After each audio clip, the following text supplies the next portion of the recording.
now where we got people don't know how to make albums, you know what I mean? Like, and I don't think companies really care about producing albums, and to get people who know how to make albums and are used to the album making process, I think that's a win for the listener, in my opinion. Yeah, I mean, and you know, the greatest thing about anything is that music is supposed to transcend, and I feel like, you know, everything that's coming out new is again giving everybody a glimpse inside of just how Dungeon Family really is. It's like we totally different than our counterparts. We move different, and the things that we do, I don't think nobody could follow what we do.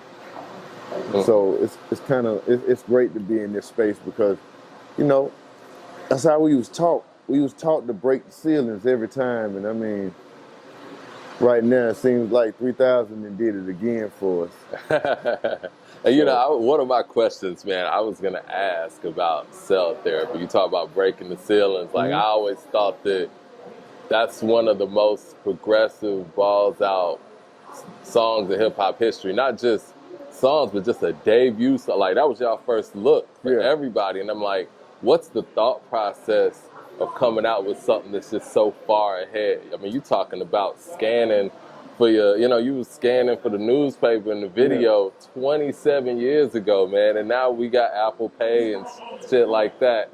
And it's like, how did y'all see those things? And, you know, I think it was about just reading, paying attention, and understanding that we wanted to shake up hip hop, and at the same time too, we felt like we had to. We had to do everything that people thought we couldn't do, and we had to do it in a way that it wasn't easy to follow. And I think we really reached our goal because I think Outkast has never been duplicated, and I think Goodie Mob can't be duplicated. Never. So it's like, I think y'all had a lot to do with their growth too, in my personal opinion as a fan. Oh yeah.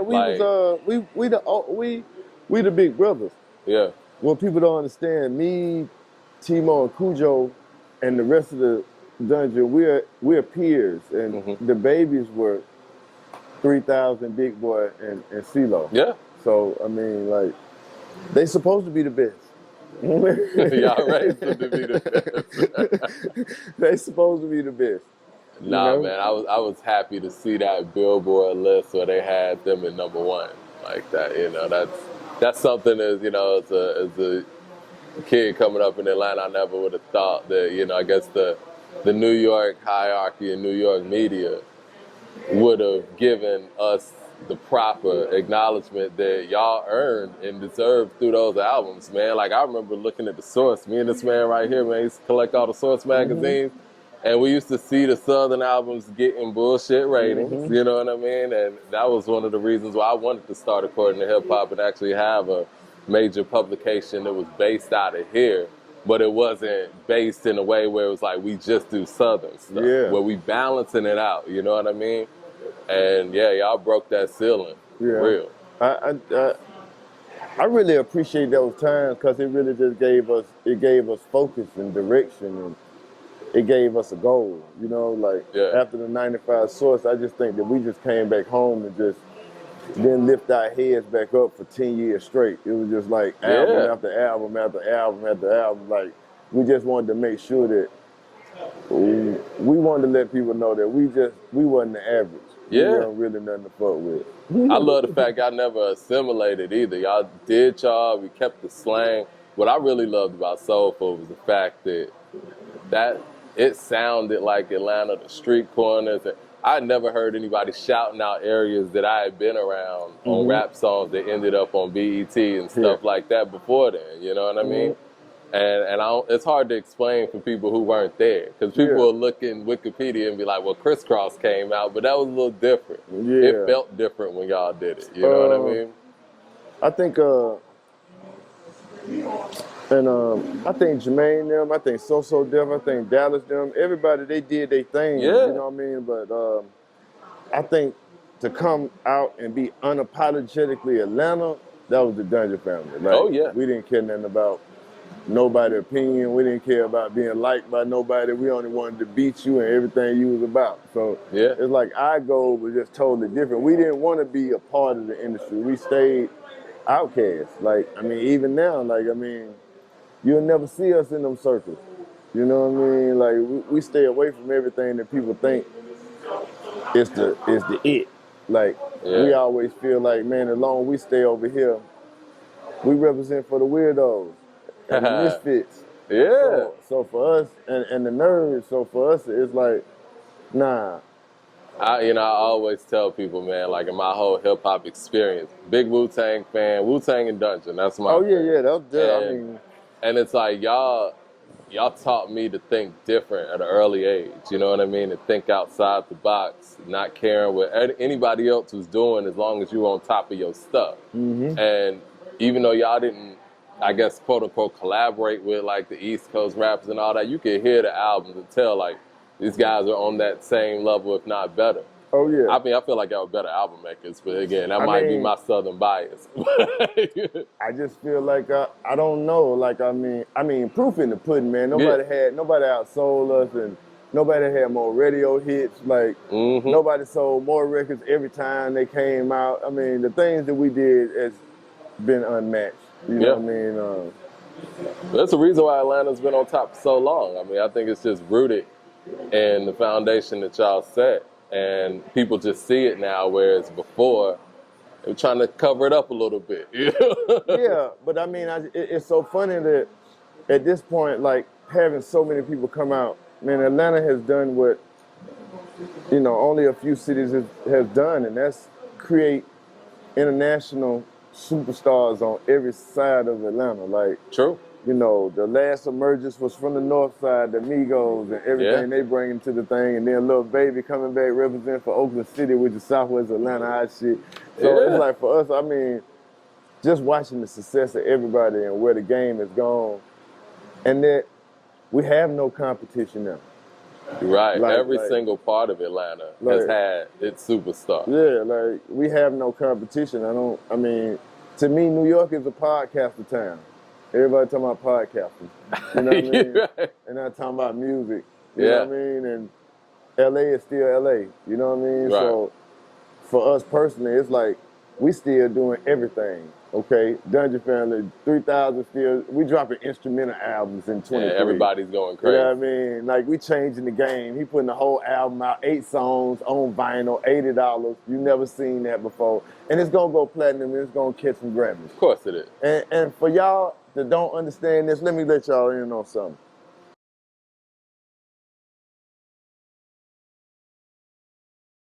Thousand just opened a new genre for hip hop producers and hip hop people who play instruments.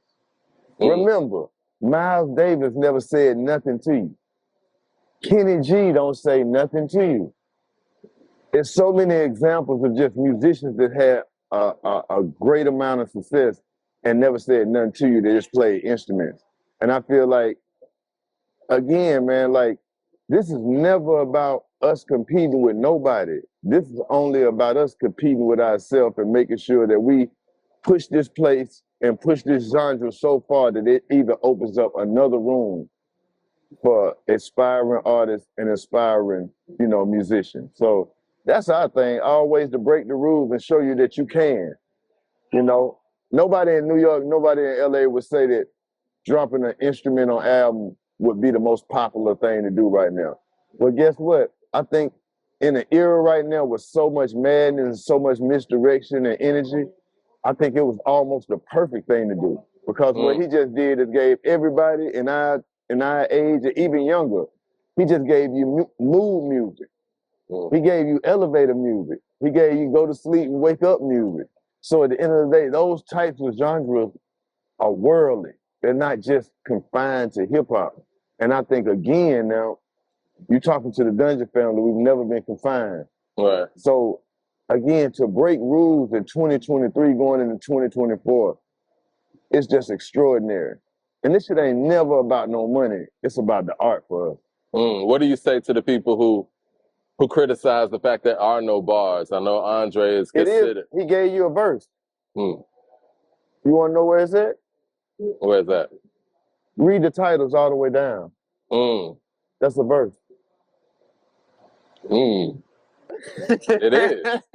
So you're gonna make me go back and check the see, and this is the thing, man. We were just talking about people not making albums anymore in the streaming era. The one thing that streaming era I feel like is hurt was people looking on the back of that CD and actually looking at the song titles. I'm sitting there playing the songs, like just listening to the songs and letting them flow into each other.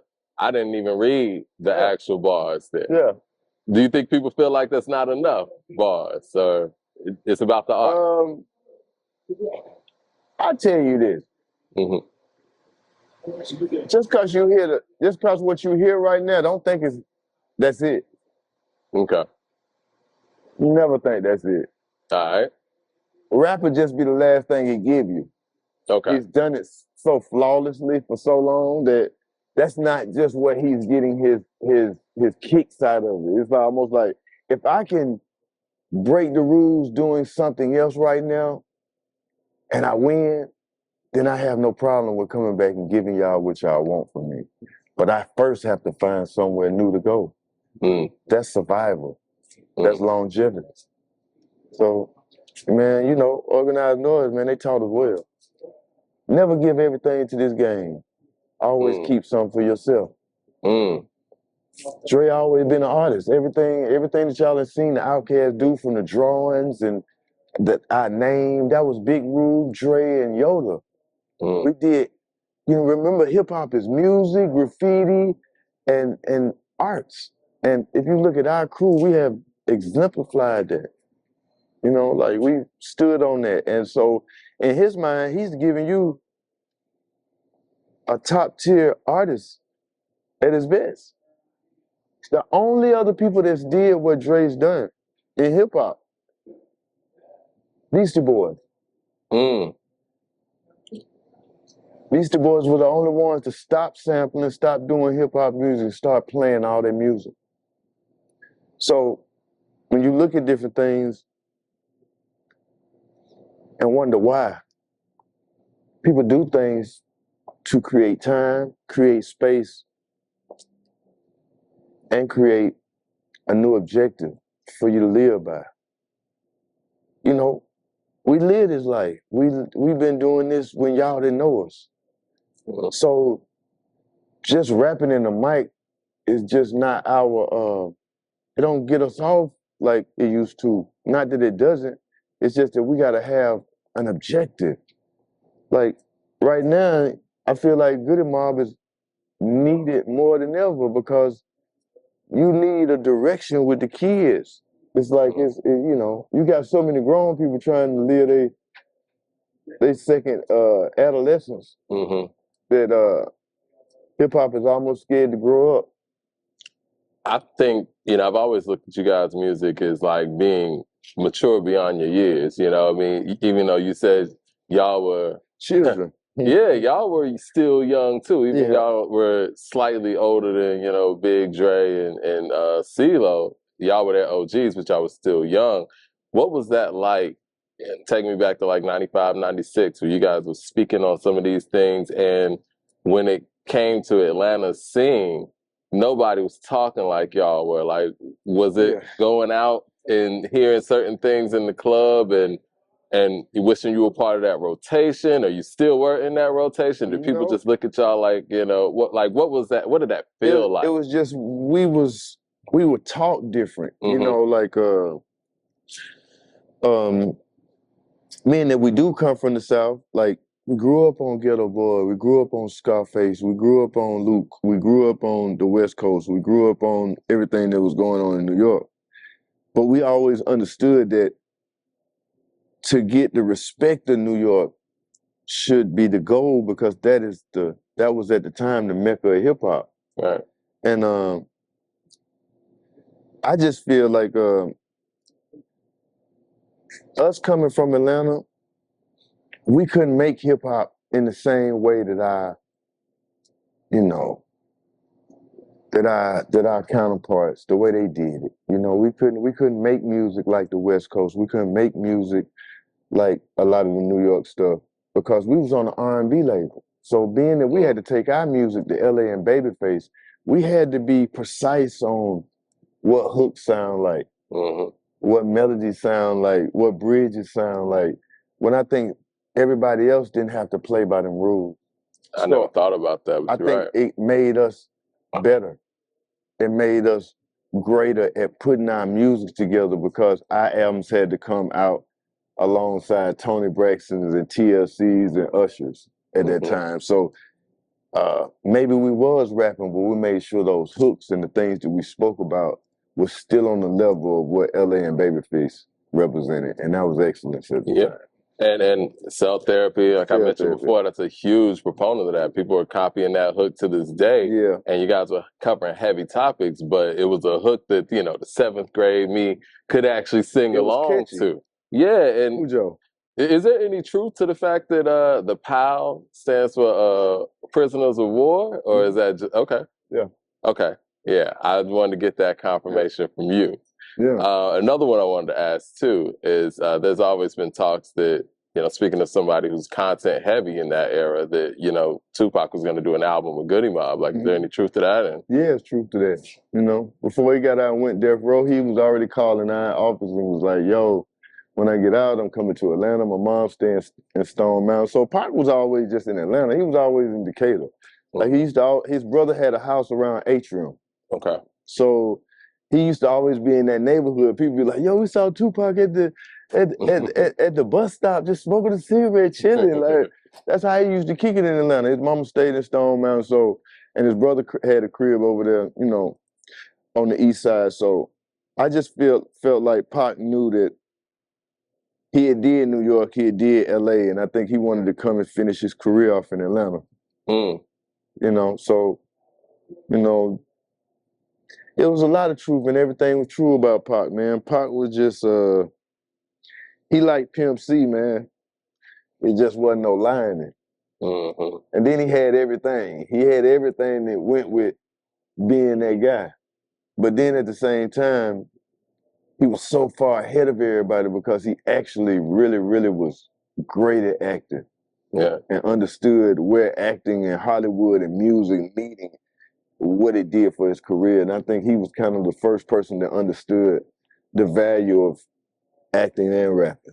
Do you think, in your opinion, he would have slowed down on the music and been more on the acting moving forward? Or?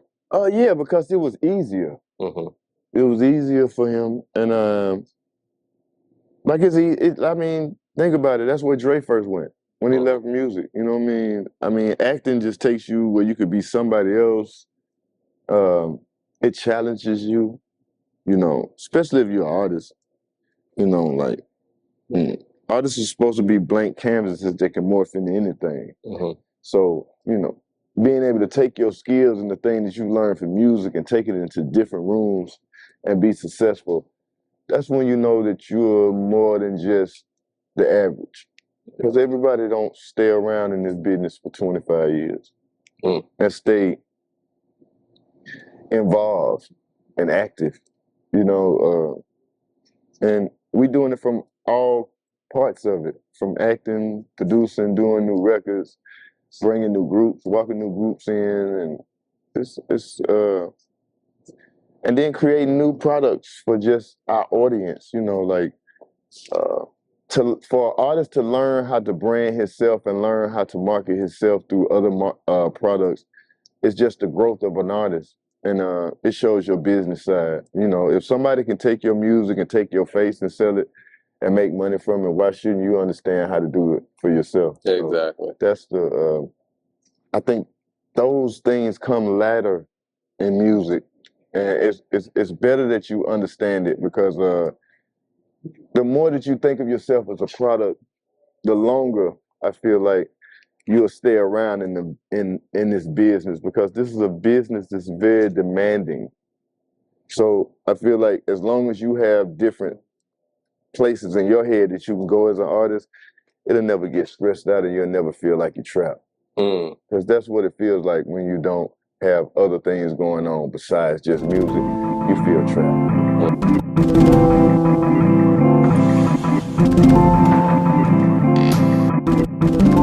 You've expanded yourself through being many different, individual businesses. Would you like to tell the people about, how you got into the brewery world and CBD world? Well, it started during the pandemic, man. I started a CBD company. Was living in California. Pandemic hit. I was about to drop a THC brand, Gipp Goodies. Well, during the pandemic, we changed it into a CBD company. Opened a store down in Columbus, Georgia.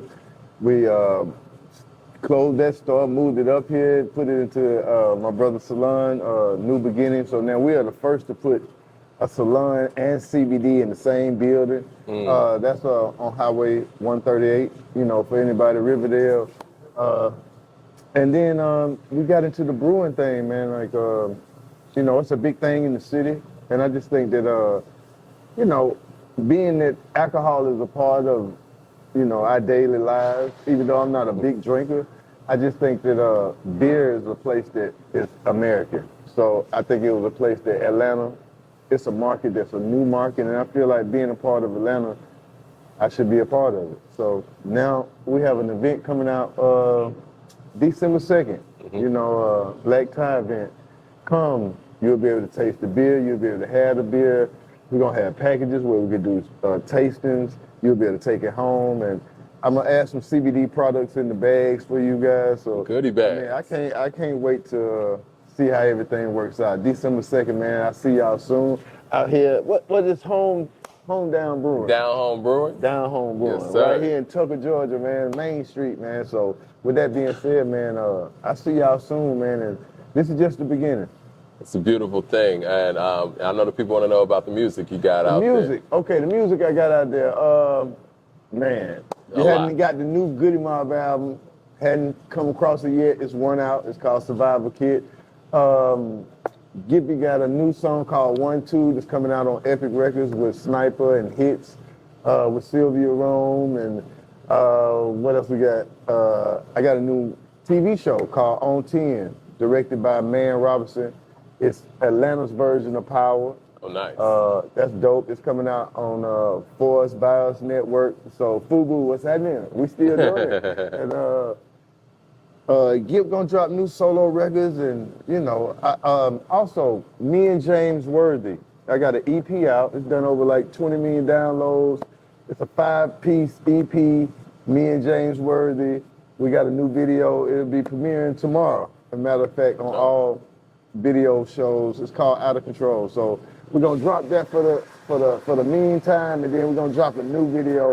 I think New Year's. Okay, cool. I know we got brewing going on in the back. We're right here in Down Home Brewing. Yes, sir. And there was something I always wanted to ask you, man, because I was watching Rap City back in the day, and Pimp C, rest in peace, Pimp C. He was on there, and he said, he was talking about biting or whatever, and he said, you know what, before he did his big pimping verse, he called you and asked if he could use your style. Like, I've heard his perspective on that. What was that call like? Do you recall any of that? I remember the call. Okay. He was in the studio working on Big Pimpin'. It was just so much about that record, He didn't really like the record, but he understood the record and why it was important. But he just knew he had to come with a style that was just so Southern. And with him being from Houston and me from Atlanta, he just mixed it. And I think Big Pimpin' is one of Pimp C's most famous verses. So, it is. Yeah, man, we were just brothers like that. I mean, that's the way the South roll, what's mine is yours. You know what I mean? And what's made me money can make you money. And that was just the rules. That's how we came up. In our time, you couldn't bite, you couldn't sound like nobody else. And I know we're in a new world where, convenience is best. Right. You know what I mean? So people go with what's convenient. But, I just feel like to be remembered, you always got to do something that's different from what is popular. So I just look at it like for artists, once you find yourself, you don't have to go looking for nobody, because they'll come find you. Yeah. What was that journey like for you to find that flow? Because you got one of the most distinctive in my opinion, one of the best flows I've ever heard. Like, what was that journey like finding that for you? Well, when I tell people, like, Gipp created himself from Chuck D and Ice-T. Okay. So when you see Gipp, you see those two artists. You know what I mean? Like, I'm an LA player, I'm an Atlanta player, but at the same time, I'm educated and I'm very much a revolutionary like Chuck D. So with that being said, it's just that I understand my purpose in music. My purpose wasn't to be here and be the biggest artist, the most selling artist. My purpose was to be an artist that was solid and an artist that was gonna break your skin every time you hear me. So that's my goal anytime I do it, is to make sure that I'm just building upon the foundation that I've set for, 25 years now. And you've done a great job too. You're a fashion icon, and I mean, I got one more question. We can get up out of here, man. I know you're a busy man. With all the Hip Hop 50 stuff going on, and this is a Hip Hop 50 event that's happening December 2nd, right here at this brewery. How do you feel about, I guess, the people that have complained about, you know, the Southern and sometimes the West Coast's representation in this Hip Hop 50, these soirees and these different events that's been going on in 2023 so far? I would just say this: if you want something to change, do something about it. Yeah. If you can still walk, talk, and breathe, that means you can still make music. Music is a area of life that has no age limit. You know what I mean? Like, you can make music for the rest of your life. And me coming from the time that I came into music, it was only one child group, and that was the Jackson 5. And, you know, and from there, it went to New Edition. You know what I mean? So I've only looked at grown men my whole time. So now that the industry is so youth-driven, I think it's just time for the OGs to really come back and make music and show kids how to make solid music, solid albums. And sometimes, in order to change what the youth think, the elders got to speak. Well, we can leave on that note. I appreciate your time, sir. I look forward to seeing you on the 2nd. And y'all should come out here too, Down Home Brewing. And it's gonna be a soiree, Hip Hop 50, man. There it is, man. Big Gipp in the building. Big Gipp said come out too. I see y'all soon, man. December 2nd, man. Meet me here at Tucker, Georgia, man. Zaga. All right.